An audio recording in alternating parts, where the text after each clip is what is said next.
Kirk, buddy, how's it going? It's going. You know what? It's a day. Meet Kirk. Now Kirk owns this incredibly gorgeous Turbo LS Foxbody. And I may or may not have clickbaited you guys. I told you in the title that this car loves drag and drives. And to be honest, that couldn't be further from the truth. This guy, as a matter of fact, hates drag and drives and will probably never compete in one again. But for now, we got a story to tell. So you'll hear from me a bit later.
My name is Kirk. I'm from Landmark, Manitoba, and this is my Turbo Foxbody. We swapped an LS in it. Hurts a lot of feelings, but I wanted to go fast, and I kind of can't afford anything more than that. We're at Miles of Mayhem, which is actually it's Canada's biggest. I think it might be the only so far. There's a couple smaller ones, but it's the biggest. It's the premier kind of drag and drive event that we got going on right now. So we drove. We got a group of people here. I think we got 8 cars. We drove 14 hours to get here. We showed up yesterday, unloaded the cars. Tried working on stuff, but it's been a struggle to get here, right? We've worked countless amount of hours. We've been going to bed at 3 o'clock in the morning. We got here and we were still working on the car. So we finally figured out day 0. Tomorrow we got a good plan. So tomorrow should be a big day, but as of now, it's been a bit of a struggle to get here, right? Kirk, how you doing, man? Good, how are you doing? Good, man. So happy to be here at Miles of Mayhem and being able to check out your car. Now, for you guys at home, I've known Mr. Kirk DeLorme here since he was, I think, 18 years old. Yeah, he was 18 or even before that. Yeah, I think I was around 24 or so. I'm 39 now. It was just your birthday the other day. You turned, what, 33? Yeah, so I drove 14 hours to get here on my birthday, which is, I mean, it is what it is. We're here. Absolutely, we're here, and we are here to follow you for Canada's premier drag and drive event, Miles of Mayhem. So guys, we have a 5-day lineup, a 1,700-kilometer road trip, and literally a grueling session that this car is going to get put through. And I've actually known this car since it was still Ford powered. Okay, this car, when he bought it, was actually a stock car. It was stock, it was stock 5-liter, stock everything, still had stock, and that's why I think people were a little upset with me when I started tearing into it, because it was not a collector car, but it was still in really good shape to do what I ended up doing with it. But of course, we're here. Of course. So no Ford power anymore. Talk to me about what's in here. What are we working with here? Yeah, so the motor itself, I mean, considered an LQ4. It's an LS motor. Okay. LS platform. So we swapped everything out. We basically took everything out of the engine bay, started from scratch. LQ4 platform base, right? So we ended up taking what's called like a Gen 3 bottom end, which is the block. We switched it for Gen 4 stuff. It's just stronger, bigger rods. It's just got stronger components in the bottom end. And then we pretty much built everything else, right? So. Okay, so heads on this car. What are we running for heads on this thing? It's actually still got stock cast heads. Okay. So it's still, I mean, all the valve train is all different. I mean, the cam situation is all different, but it's still, when it comes to the block in the heads, it is all still factory casing everything. Of course. Okay, so obviously big nasty turbo on this thing. What size turbo are we running on this car? This is actually, when I bought it, because it's big nasty to me, I should say. So to certain people, like if you throw that turbo on a Supra or you throw that turbo on any sort of import, it's considered huge. Right. But for these motors, with the displacement that they have, it's considered actually small. It is a 76-75. Right. It is tapped out. It is at the most I can possibly build with it, so that's gotta be next. We gotta get a bigger turbo on it. But it is 76-75. Originally, my plan with this was to build a fast street car. That's all I wanted. Never even wanted to drag race it. Now we've come this far, and now we're chasing times with it. So it started a little different. It's just come this far. So now there's some parts that, you know, it was built to be a street car, now a drag car. I could change a lot, but it's with the territory, right? Of course. So we're rocking a Holley high ram up top here. Is it on a Holley standalone as well, or what are you? Yeah, it's on here? a Holley HP for the ECU. Back when I got it, okay. They now have a Terminator X, they call it, which is kind of the starting platform. HP is kind of in the middle. It gives you a lot of options, and then they've got the Dominator, right? So the Dominator's got everything. It's the big boy of the situation. I've got the HP, so it does have a lot of stuff to it. It's got the inputs and outputs that I need for what I'm doing with it. Of course. There's guys that have a lot more. I'm still stuck in the kind of everything is very simple, right? I stuck simple because I've built this car. I used to be the import guy. I'm not really used to all this, so this has been the biggest learning curve of my life. Right. Trying to get to this point, right? Yeah, Kirk here. I'm not gonna bust you too bad on this. He used to be a Mitsubishi guy. He's having an Eclipse.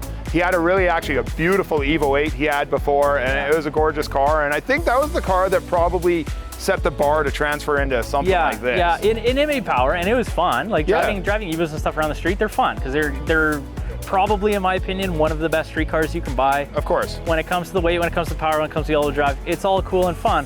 When you want to try and go fast, I had to try and leave that world because it's insanely expensive. Of course. To get to that level. Like there's guys doing it, sure, but it is the next level to try and get to where I'm trying to go. So we switched over. We kind of went to the dark side, but of course. Okay, so a car like this, what trans are we running in this thing? It's got a Turbo 400. Turbo 400, okay. Fully built Turbo 400. Yeah. Manual valve body. Other than that, it's pretty simple. Like, I mean, it's just built and gone through. Got the trans brake in it, and I mean, other than that, I got a really, really good trans guy, and he ended up building this thing for me, and it's a lot of money, but I mean, it's good, and I probably won't have to touch it for the life of this car. So. Right. Well, that's awesome to hear. So, horsepower figures on a car like this, what kind of numbers is this Mustang making? So originally when I built it, my goal was 600, and I made 620, and I lived with that for a year. But once you get it, you want more. Everybody knows that. So then I switched everything over. I built a bigger fuel system. I built a bigger everything, and now. I know people don't like talking crank horsepower numbers. It made 1200 crank, and it's right around the 1,000 wheel mark right now, right? Okay, so is this car, are you planning to do quarter mile and eighth mile, or are you trying to focus on one area or the other? Honestly, eighth mile, not only is it a little easier on parts, because I mean the back half of tracks on quarter mile, sure it's fun, you got a big mile an hour, it's a lot faster. Eighth mile, the gearing, everything else is kind of more set up for eighth mile, right? I got eighth mile gearing in it.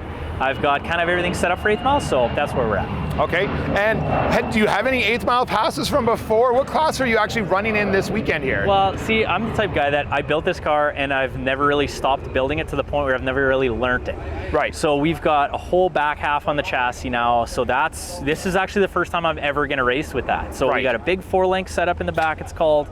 It uses factory style components, but it's all big, it's all crazy. So this is our first time ever going down the track with it. So we got learning back there, we got learning with the boost control, there's so much learning involved. In this week, I just jumped in head first, honestly. Right. Let's spend some time going through the rest of the car. I'd love to know, obviously, to run at these types of times and stuff, obviously this is no longer a street car, or is it? Well, I guess it's still a street car. It's 100% streetable. It is streetable, it's just caged. Yeah, so. and everybody says, well, how can you drive on the street? What is it? Why is it? Why is it? And everybody has the questions, right? But realistically, there's nothing in this car that's not streetable. Of course. I mean, there's no horsepower number that's legal. Right. You can have whatever you want on the street. You just have to follow the certain check boxes, and this car actually has them all. Right. I've got the exhaust. I've got the wheels. We ended up figuring out that it meets codes and it meets. So of course. There's nothing wrong with this car when it comes to being a street car. It is still a fully street.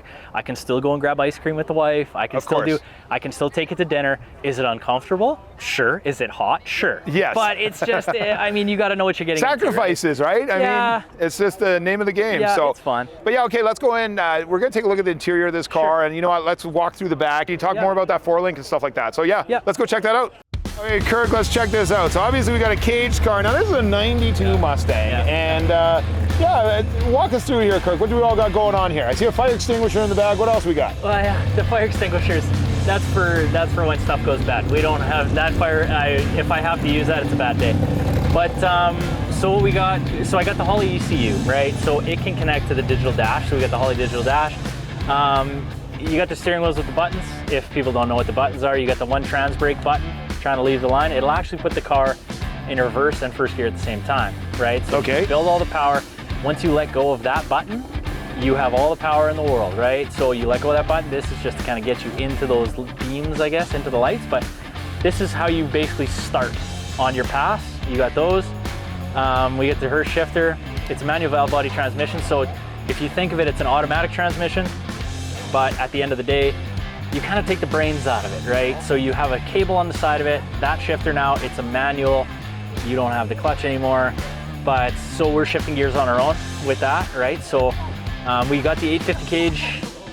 We got it certed, NHRA cert, so it's all legal. It was put in by a good friend of mine, and it's just gorgeous. Like, I mean, the cage came out super cool. It's all super tight. Once you're out of the car, you almost can't even see it, right? Because it kind of hides behind the pillars. It tucks up into the roof, so if you're standing 10 feet away from the car, you almost can't even really see it. But it does have its inconveniences. You got to hop over, and getting in and out of the car, you kind of learn how to not just kind of roll and fall out of the car. You kind of figure it out, but it's not too bad. I mean, we've got the Kirky seats. They look uncomfortable. They're actually not as bad as you would think. It's an aluminum bucket seat. We got the harnesses. That's just to be legal in the classes we're running, basically. 5-point harnesses. Coming to the back seat, I tried keeping this thing as kind of clean as I could to a point. Like, I didn't want a bunch of sheet metal in it. I still want it to be a street car. At the end of the day, I still do want this to be a street car. I don't want to just drag race with it. I want to do other things. Some guys build these cars straight to go down the track. I still want to take this thing out, go for dinners, hang out, go for ice cream, right? So we kept the factory back seat. We got the fire extinguisher on this side. We got the window net here. That's all for safety stuff, for the speeds we're going, for the times that we're chasing with this car. A lot of this stuff you have to have. Eventually, it's not for them, it's for you, right? This is all keeping you safe. We've got CO2 tank in the back, which a lot of people don't know what it is or what it does, but that's our boost control, right? So we can make power by having CO2 or a gas on top of a gate. So that gate will keep as much power as you want into it. As soon as you reach a certain point, it'll open, let it out. You're making that power. That's how you control it. So we got CO2, actually. We got a compressed gas tank in the back seat. That's what that's for. Awesome. Well, Kirk, can you show me the rest of the car? Let's walk around the back. I want to know what kind of tires looks like we got bead locks on here. Talk to me a little bit more about the back here, and beautiful wing out back, the drag wing out back, of course. Yeah, so there's a company called Racecraft, and I've actually been dealing with them lots lately. The whole rear end underneath the car, there's a lot of the 4-link chassis set up to make these cars go anywhere. There's a lot more work. It's not just making power. It's a lot about how to make the car go down the track. It's a ton of work to the car itself. Power is fun. If you just end up spinning the tires, there's no point. I learned that the hard way. I built a powerful car, did nothing else. Not as fun as you would think. So now I've started to actually grow up. I've started to learn that you got to make the car, not just the motor. So we got Racecraft everywhere. We got the Racecraft wing. We got all of that 4-link stuff underneath. We'll try and get a video of it after. But other than that, I think this car still, if you peek on the outside of it, is still factory paint. It's still factory for the most part. Like, I mean, we haven't changed much other than adding on a couple things here and there, body parts. But the wheels, we got a Mickey Thompson tire. Their ET Street SS is on there right now. We're probably gonna change that up, but for the moment they are still street legal, so I can drive on those tires on the street. Champion actually makes these wheels, and Champion went out of business. So these wheels are now, I'm not gonna say they're sought after, but it is a discontinued wheel. The company's out of business now, so not that they were expensive then, but I think they hold a little bit of a different value now that nobody can buy them. Like, I've got one of the last sets that they made, so I mean, I think that's pretty cool. So we're excited to see you run all weekend long here, and or all week long, I should say. Yeah. We'll knock on wood that things go as planned, and yeah, I guess we're gonna have some test and tuning to do, and of course we're gonna get into day one and just start following the whole series. So we're starting in Edmonton, we're at Rad Torque Raceway, and then from here we take off to Saskatoon. There's SIR out there. From there, we're off to Medicine Hat, and then back up into Rimbey, and then back here to Rad Torque to finish it all off. And hopefully maybe you can be declared the winner. I hope we can have another video at the end and the car looks the exact same, it runs the exact same, and I can put it back in the box I brought it here all the way back for those 14 hours. That's the goal.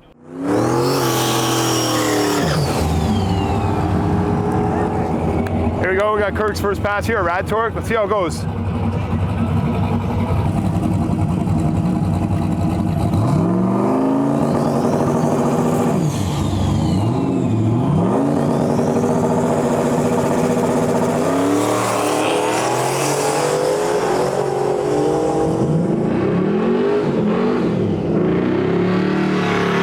.696 at 101 mile an hour. Nice pass. So Kirk, you were saying you have problems with the trans brake in the car right now? Yeah, I think we got it. You got to figure it out. Bad connection, it looks like. I think we got a corroded connector, so hope and pray for us, my guy. Yeah, absolutely. Well, luckily we're here on a test and tune day, so we can actually exactly do that. Test and tune, right? You're supposed to show up to actually go down a track, not build a car. You're not supposed to build the car at the track, but yeah. This is home time stuff. Absolutely, but we're here and we're doing it, so. Looks like a comfortable position you're in there. You know what? We do this for fun. We do this for fun. Yeah, it's all about the fun, right, Kirk? This is fun. We're having fun. We're having fun. We were here at 8 a.m. I was the first one in this gate. I was the first one in the compound. Didn't really sleep last night, stressed out, but we got it fixed. We got that trans brake issue fixed. We got the cooling stuff filled. We got everything is dialed. Team DeLorme, baby. Team DeLorme. All right, guys, this is Kirk's official pass at the Mayhem. He's been having all kinds of issues, and as we heard from him yesterday, the car wasn't built a boost.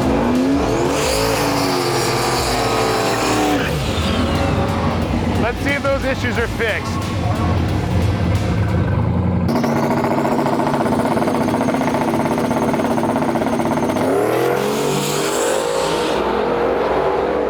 Those issues are fixed. 626, 108 mile an hour. He's got to be happy with that one.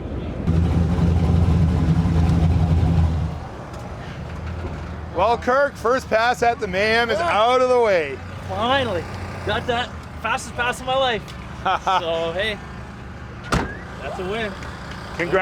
Congratulations, boss. Yeah, your teammates cheering you on. Yeah. TV. Woo! Let's do it again. Let's do it again. We're having fun. Things are getting hot though. Things are getting hot. Yeah, got to get this thing cooled down.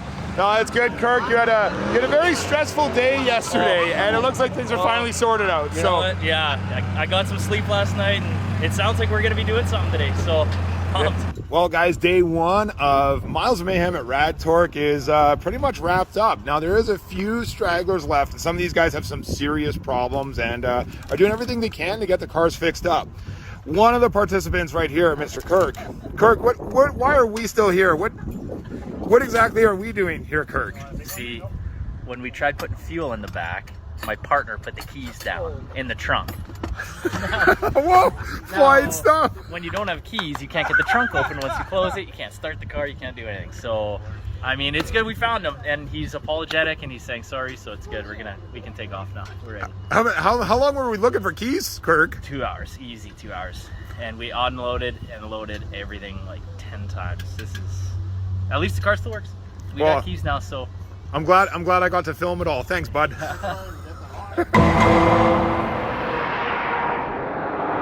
So you guys might remember me saying a little bit earlier that Miles of Mayhem is absolute all about endurance, and it's an epic road trip. It's 1,700 kilometers long. Now, we've only made it about 1.7 kilometers, and the Mustang here is running way too hot. So you learn real fast about all the cool mods you do to your car and then how things don't actually pan out. So for example, this Foxbody, it's turbo LS swapped, right? And yeah, it's got a custom one-piece front bumper. So it has no airflow at all, other than this tiny little opening right there. So the car's running hot, so the hood's coming off of the car. They're gonna strap the hood to their little pull-behind trailer and see if that'll help keep it cool. So stay tuned for more. Well, guys, we've made it to check stop number 1, okay? So this is in Edmonton, Alberta. So we've literally made it nowhere. Okay, well, we've made it like 40 kilometers from the racetrack, and it's late. It's almost 6 o'clock here, and yeah, it's gonna be a long day. Unfortunately, the Mustang's overheating like crazy. Once again, with this front end on it, it just can't keep the car cool. So like the guys have been doing like 60, 70 kilometers an hour trying to keep the RPM down. And yeah, I mean, at this rate, like we're not gonna get to the next stop till probably 1, 2 in the morning or something like that. So it's gonna be a long day. Just taking. Do you got a torch or something in there to heat this up? Okay, let's just do that. Sitting here fighting.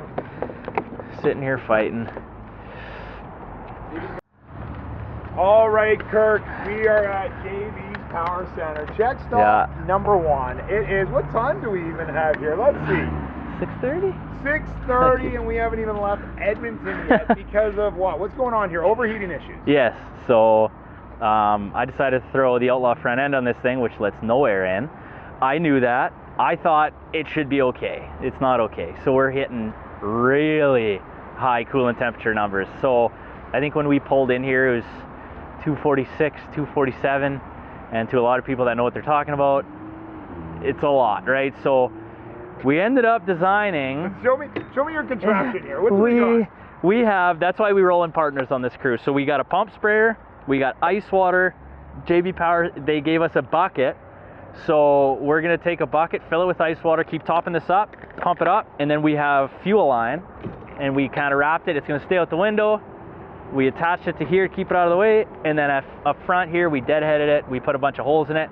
So we're gonna try and shoot water up the front of the rad so that the fans can pull through it, right? So we're gonna try to throw ice water through it just to get until the sun sets, and then we're good. We just gotta get, it's been 35 degrees today, right? So that's what we're battling at this point. Absolutely. Now, not only for your sake, but for my sake too, Yeah. because you know what, guys? I don't like being last, and we're pretty much almost the last guy. I think the diesel guys were still throwing their trans in when we left, so they're last. And I think they might have been last year too. So this is how we did last year. And at this rate, we're not going to roll into Saskatoon till like 2 or 3 in the morning. If we're lucky. Oh, I do not like to hear that. If we're lucky, yeah. Yeah, last year we were showing up at hotels and we stayed there for half an hour. We stayed in some nice hotels, but it was, yeah. It's just a bed at that point. It was a shower and it was a nap, and then we did it again. We were battling heat issues, and I thought I sorted it. I moved a bunch of coolers to the back. I sorted a lot of the cooling stuff out, but then I closed the front end off, which I knew was going to be a battle. But I mean, it is what it is. We've come too far, and we're just going to figure it out, right? So we'll figure it out. Let's see. Hopefully this works out for us. Yeah, well, yeah, I hope so. I hope you're right. We'll see you in Saskatoon. Yeah, we'll see you guys in a bit. Now at this point in time, I feel it's important to mention that Kirk has a passenger named Dylan, and Dylan's about to get an arm workout like he's never imagined before.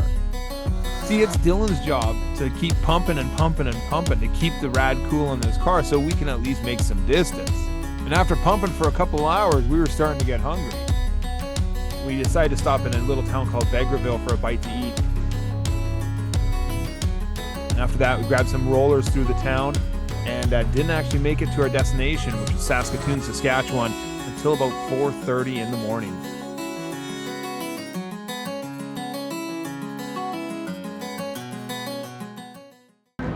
All right, guys, my late night travel buddy, none other than Mr. Kirk DeLorme, getting his first hit in here at Saskatchewan International Raceway. We didn't get in till 4:30 in the morning, and we're a little tired. So let's see how the Mustang runs here in Saskatchewan.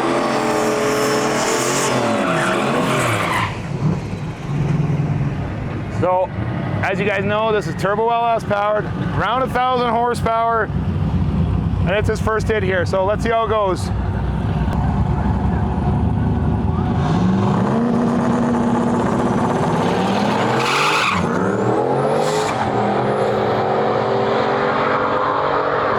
Blowing tires, lifting wheels, 689 at 105 mile an hour. The wheel up, you see that? Yeah, I know, Kirky with the wheel up.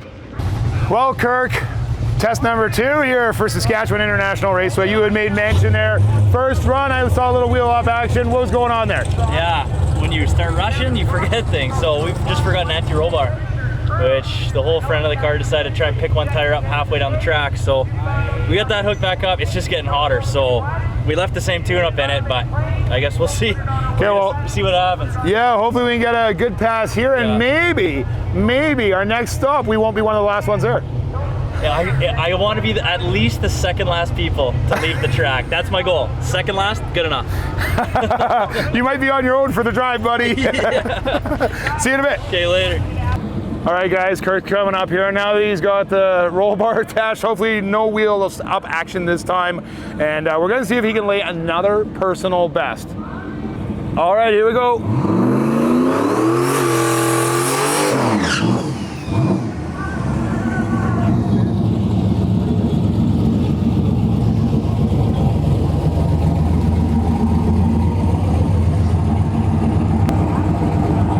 Kirk, let's get it.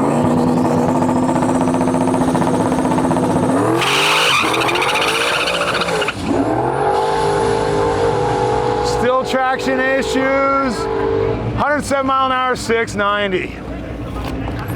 So now Kirk packs up early today from Saskatchewan International Raceway, which is just south of Saskatoon, and actually heads up into Saskatoon in hopes of getting a little bit of alignment help for his front runners.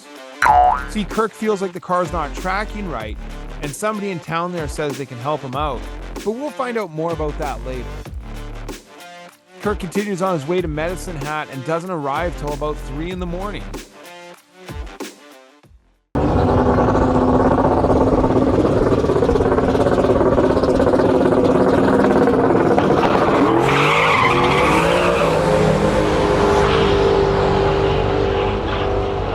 Some came off Kirk's car.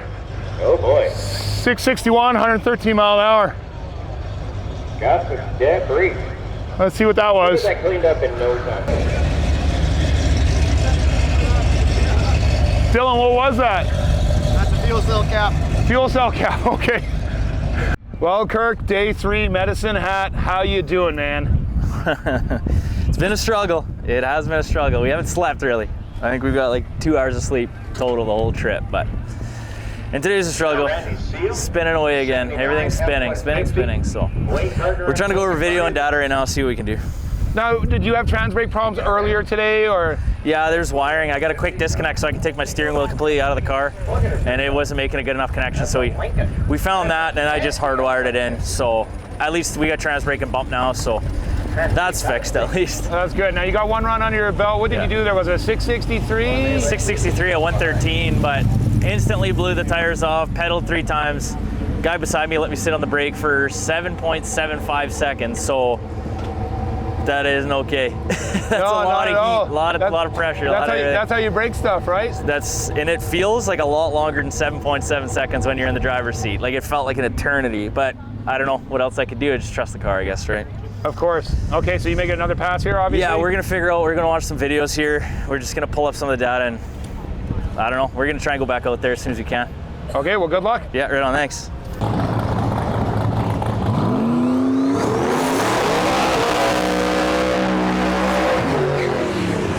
All right, guys, pass number 2 here for Kirk at Medicine Hat. Let's see how it goes.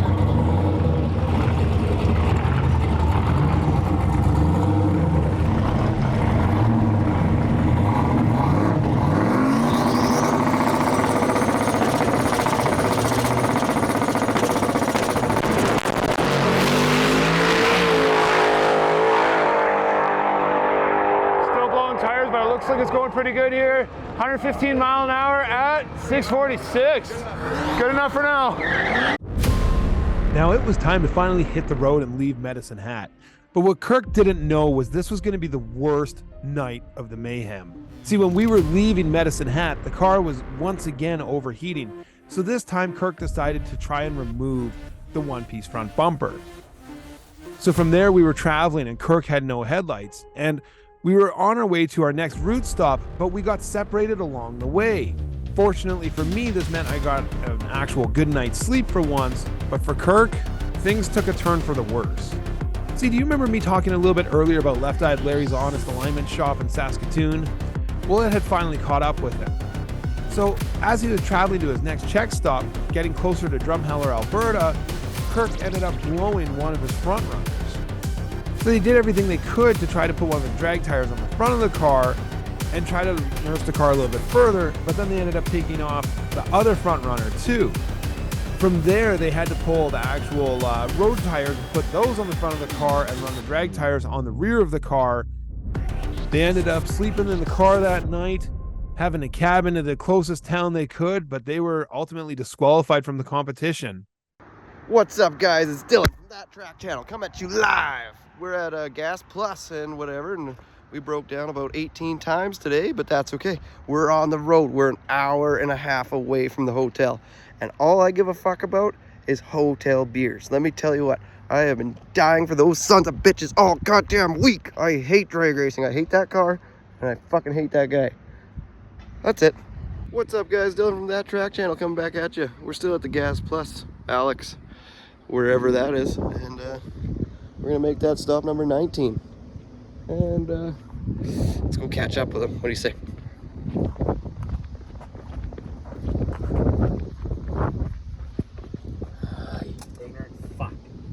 Kirk, buddy, how's it going? It's going. You know what? It's a day. It's a day. We're having a day. What do you got going on here, buddy? We don't have one of these, which is kind of, it's a big deal. Which one of these is a little big deal? If you like spark plugs, you need them. You know. Well, we'll let you get back to it because it looks like you're having a terrible day. Again, everybody, that's Dylan from That Track Channel coming at you.